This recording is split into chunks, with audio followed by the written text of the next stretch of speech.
That's right, we're going to be running the GGB exhaust trail can this year on the 2025 Polaris Boost. Super excited to be on their athlete team again for another year. And yeah, let's get to installing this baby and hearing how it sounds.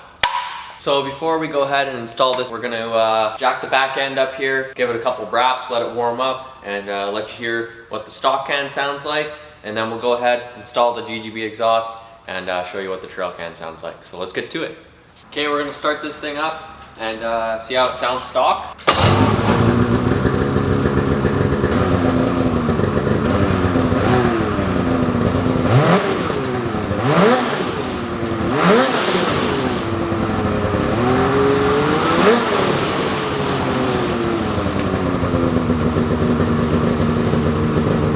So first things first, before we install this bad boy, is we gotta take this big suitcase off. So we'll start getting these bolts off the clamps here on the turbo, then we'll take this off, move that out of the way, then you have to get your springs, all your springs in behind here, they have to come off, and then these two springs up here have to come off, and then there is a sensor on the back side that I believe is a 17 mil that has to come off, and then you can pull your stock can out and replace it with the GGB trail can. So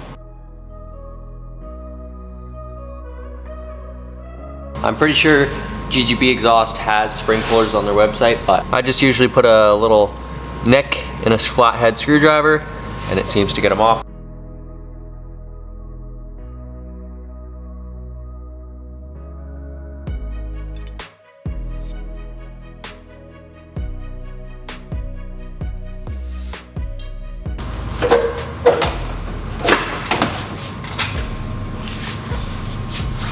Okay, that is the stock exhaust out. Plastic piece out the bottom. Take that. Make sure you take that out. And then there is a piece in the top here. This little piece in the new one too. Definitely a lot lighter and definitely gonna sound a lot better too. Hoping it doesn't sound too crazy loud. I'll definitely let you know. But the trail can is supposed to be the quieter of the two, which would make sense, as the mount can is normally the loudest, then it's trail, then it's quiet for all GGB.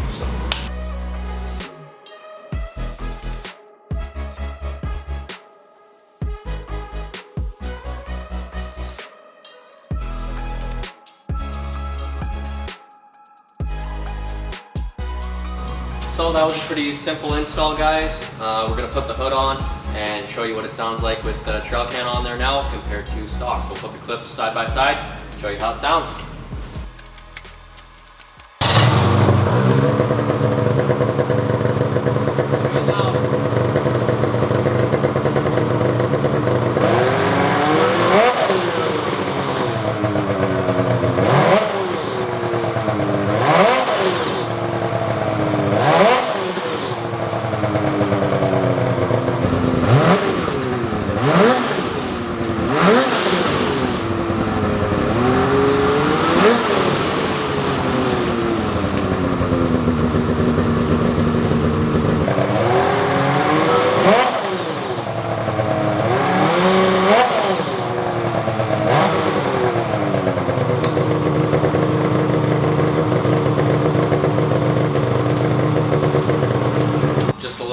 About the exhaust, it's definitely a lot louder than stock. If you're looking for like a good exhaust note on your sled, I think this one definitely sounds better than the mountain can. Personally, I have ran both now, so I had my mountain can on my 2022 Boost, and now just from in the shop and riding around my buddies that have had the trail cans from GGB on their Boost. Trail can definitely has a better exhaust note.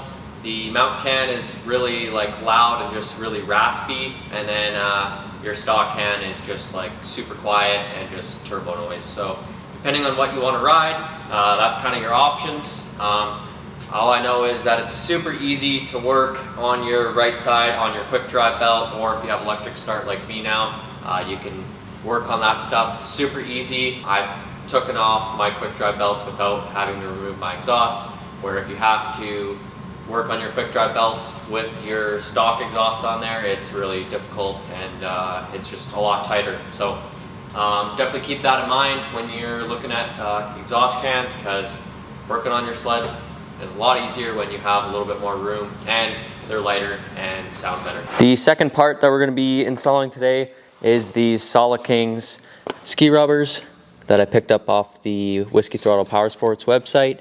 We're going to go ahead and install some ski rubbers that are an essential piece to every sled build for myself. I have ran every single pair of ski rubbers that are aftermarket. I've ran the DuraPros, personally did not like those ones at all. Very hard to install. I've ran the BWC ones.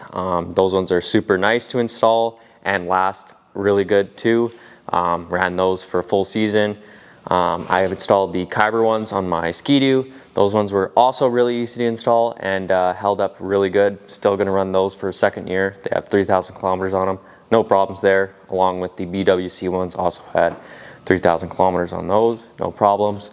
And this year I'm going to be trying the Solis Kings. So excited to try out I think these are the last pair of ski rubbers to try out. So I'm going to be tossing these in my Polaris gripper skis so I can run them on the narrowest stance, and I'm not going to be fighting these stock ski rubbers all season with floppy skis. Yeah, it's also like a visual thing for me that I'm used to, like not having my skis flop around, because I've rode sleds with stock ski rubbers and immediately the first thing I think when I hop on that sled is, oh my gosh, I cannot ride this thing because the skis are flopping around, and it's just a distraction, honestly. So I know you're not supposed to be looking at the skis, but when the thing's flopping up and down like this, it's hard not to look at it. So we're gonna be installing these. I'll just give you a little bit of a close-up here. Super nice packaging. Are pretty dang stiff. They definitely aren't what I was expecting. Not as hard as I thought, you know, like they look like a hockey puck in pictures, but they're actually a little bit soft. They're smooth. They're a little squishy, which is what you want in a ski rubber. You don't want it to be a hockey puck, because then you're just going to break your ski. You need it to have a little bit of give if you take that big impact, and it's going to give instead of the ski totally breaking, and then you got to buy a new ski, which is way more expensive than these ski rubbers. So let's get them installed. So we're just going to break these loose with a couple ratchets. I got a 15 mil and a 5/8. Just what I'm using. I don't know if those are the correct sizes or not, but looks like it's working. So cracking those bolts loose. Then we'll go ahead, switch to our impact / drill, because I don't have an impact around here for some reason. Works just fine. Okay, bringing in the big artillery. Oh, hitting the garage door. Just to get some weight off the sled here. Boom, way easier to take the bolt out that way. Crank her up a little bit more. Lift that ski right out for me. Okay, so I'll show you the comparison here between the stock ski rubbers. I don't know, most people know the difference, but yeah, this is your stock one and this is the double wide one that you want to be running. You won't have any issues with these, and you'll be constantly switching these out. But I will say it is a lot easier to switch this one out on the mountain compared to this one. In the past, I've had to use some C-clamps to C-clamp this down and just compress this one to get this one in. I'm going to see if the Solis Kings require that or not. But on the mountain, definitely going to be popping both these ones in my backpack just in case I do have an issue, which I actually have never actually had to change one on the mountain. So that's why I keep buying these. But yeah, definitely a good idea to keep those in the backpack. I'm going to narrow the stance up here. So you got this little bushing in here that you can move around. So it was on both shims in the middle.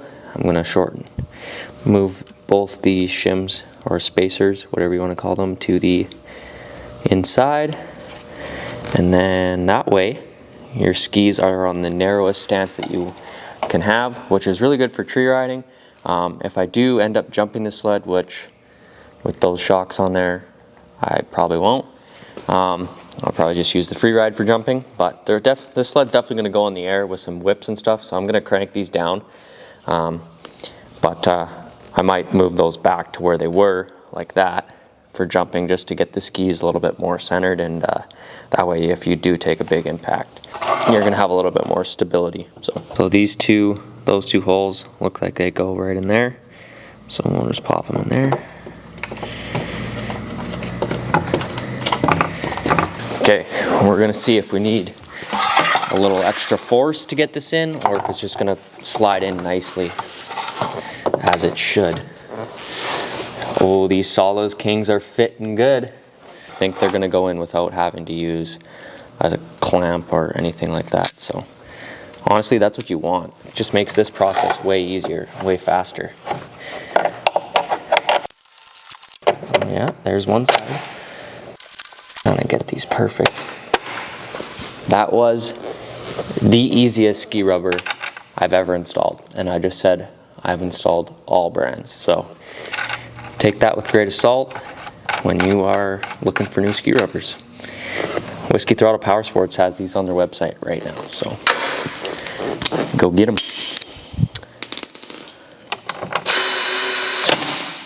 Holy cow, good thing that was not my thumb.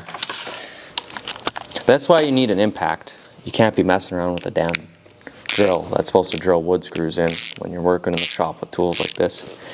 But my dad has an impact in the backseat of his truck right now, so that's a good spot for it. Tighten these down. I probably got it pretty good and tight. I have broke a bolt one time, so like they make it with a lock nut, so it shouldn't ever come off. But we'll just repeat that process to the other side. That literally was the easiest ski rubber I've ever installed. So super sweet. Solis Kings make a good product.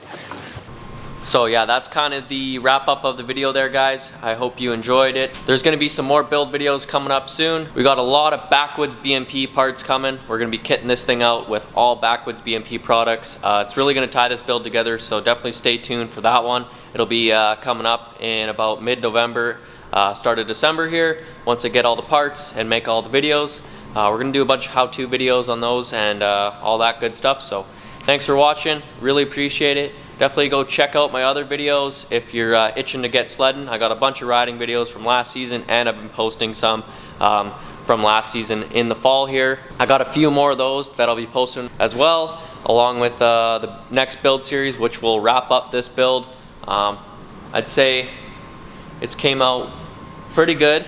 I definitely like the color, definitely like all the parts that I've been putting on here. Excited to ride this thing, get it out on the mountain, and test all the new goodies that I got on it. Hope you've been enjoying all the videos, and we'll catch you in the next one. Remember to like, comment, and subscribe. Peace out.